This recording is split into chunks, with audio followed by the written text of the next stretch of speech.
Hello दोस्तों, मेरा नाम है सौरभ सिंह पटेल और आपका स्वागत है दी राइजिंग इंडिया हमारे प्यारे से चैनल पे। तो दोस्तों, आज हम बात करने वाले हैं अपने प्यारे देश भारत के बारे में। जी हाँ दोस्तों, तो बात ऐसी है, अमेरिका ने अपने सहयोगियों के साथ मिलकर G7 में एक बहुत ही महत्वपूर्ण फैसला लिया है।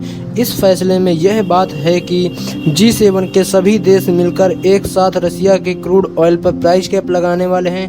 अब आप ये सोच रहे होंगे कि ये प्राइस कैप क्या है, तो मैं आपको बता दूं कि प्राइस कैप एक तरह की सीमा होती है, या दूसरे शब्दों में कहें तो प्रतिबंध या सैंक्शन भी कह सकते हैं। यानी अगर G7 ने $100 प्रति बैरल का प्राइस कैप लगा दिया तो रसिया दुनिया के किसी भी दोस्त देश को या किसी भी देश को अपना क्रूड ऑयल $100 से सस्ते रेट पर नहीं बेच पाएगा।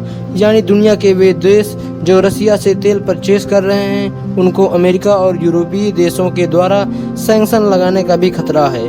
वे इसलिए रसिया से क्रूड ऑयल ले रहे हैं क्योंकि रसिया अपने मित्र राष्ट्रों को भारी डिस्काउंट पर क्रूड ऑयल दे रहा है, जिससे उन देशों की अर्थव्यवस्था पर पॉजिटिव इफेक्ट पड़ रहा है। यानी उनका इंपोर्ट चार्ज घट रहा है, जिससे उनके देश को बहुत ही फायदा हो रहा है। लेकिन अगर G7 रसिया के क्रूड ऑयल पर प्राइस कैप लगाता है, कोई भी देश रसिया का क्रूड ऑयल सस्ते रेट पर नहीं ले पाएगा, जिससे रसिया का डिस्काउंट पर तेल खरीदने का कोई फायदा नहीं होगा।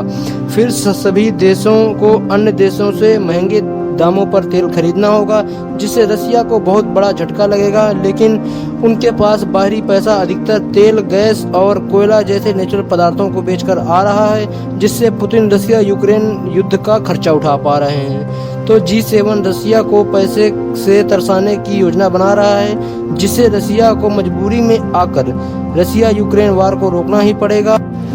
और यही तो अमेरिका, नाटो देश या G7 देश चाहते हैं। लेकिन G7 का यह प्लान तभी सफल हो सकता है जब अमेरिका और G7 विश्व के सभी बड़े तेल निर्यातक देशों जैसे चीन, भारत, इंडोनेशिया आदि देशों को मना ले कि वे रसिया से तेल परचेस ना करें और G7 के साथ मिलकर के रसियन तेल पर प्रतिबंध लगाएं, या बोल सकें तो प्राइस कैप लगाएं। तो अब हम बात करने वाले हैं चीन के बारे में कि चीन G7 के प्रस्ताव को लेकर के क्या करेगा।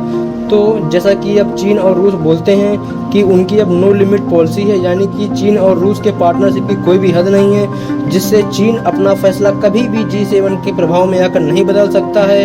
यदि हम यहाँ पर भारत की बात करें तो यहाँ भारत के लिए बहुत ही मुश्किल निर्णय हो सकता है। मतलब यदि भारत अगर G7 देशों की बात नहीं मानता और लगातार रसिया का क्रूड ऑयल सस्ते रेट पर खरीदता रहता है, जिससे हमारे संबंध अमेरिका और पश्चिमी देशों के साथ थोड़े खराब हो सकते हैं, और वो भारत पर यह इल्ज़ाम लगाएंगे कि भारत रसियन यूक्रेन वार को फंड कर रहा है। और यह बात उनके न्यूज़ चैनल्स, मीडिया और कई आर्टिकल्स बोल भी चुके हैं। यहाँ तक कि यूक्रेन तो ये भी बोल चुका है कि भारत रसिया का तेल ही नहीं बल्कि उनका खून खरीद रहा है। यानी भारत जो तेल रसिया से खरीद रहा है, उनमें यूक्रेनियों का खून मिला हुआ है।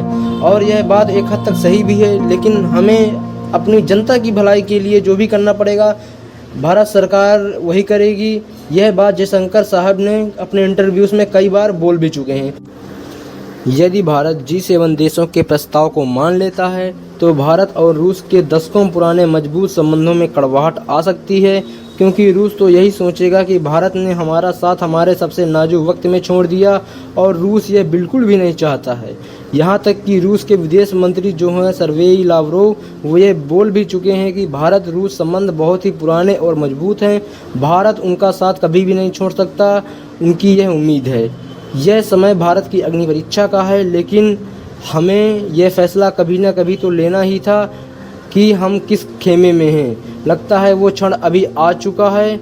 लेकिन अमेरिका ने ये भी कहा है, अगर भारत भी रसिया के क्रूड ऑयल पर प्राइस कैप लगाएगा तो अमेरिका भारत को ईरान व वेनेजुएला से तेल लेने की छूट दे देगा। G7 और रूस में से किसी एक को चुनना भारत के लिए बहुत ही मुश्किल फैसला होने वाला है। इसके अलावा एक और खबर निकल करके आ रही है कि हाल ही में ओपेक देशों की मीटिंग हुई है। जी हाँ, ओपेक उन्हीं देशों का समूह है जो पूरी दुनिया में तेल का एक्सपोर्ट करते हैं।